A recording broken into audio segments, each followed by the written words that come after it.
Moving on, Pakistan-occupied Jammu and Kashmir remains on the boil with funerals and protests after days of violent clashes that left at least 8 dead. The unrest has now spilled into Pakistan's cities, expressing solidarity and demanding justice. Thousands gathered on Thursday in Muzaffarabad in Pakistan-occupied Jammu and Kashmir for the funeral of those killed in violent protests that began on September 29.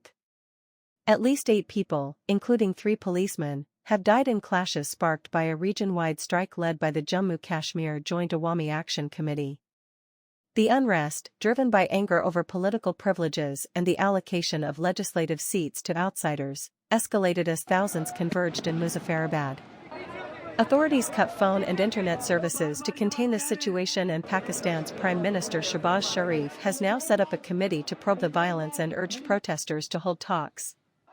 This crackdown has, however, sparked protests in parts of Pakistan, with protesters rallying against the government over the spate of violence in PoJK.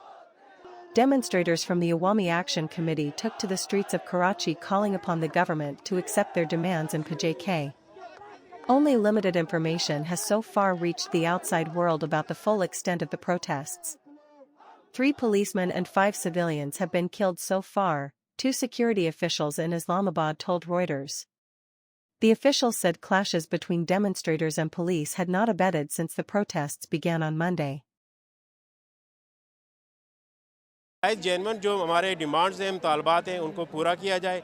हमारी यही appeal है। इसी सिलसिले में आज पूरी Kashmir community यहाँ पे जमा है और सबकी एक ही आवाज़ है।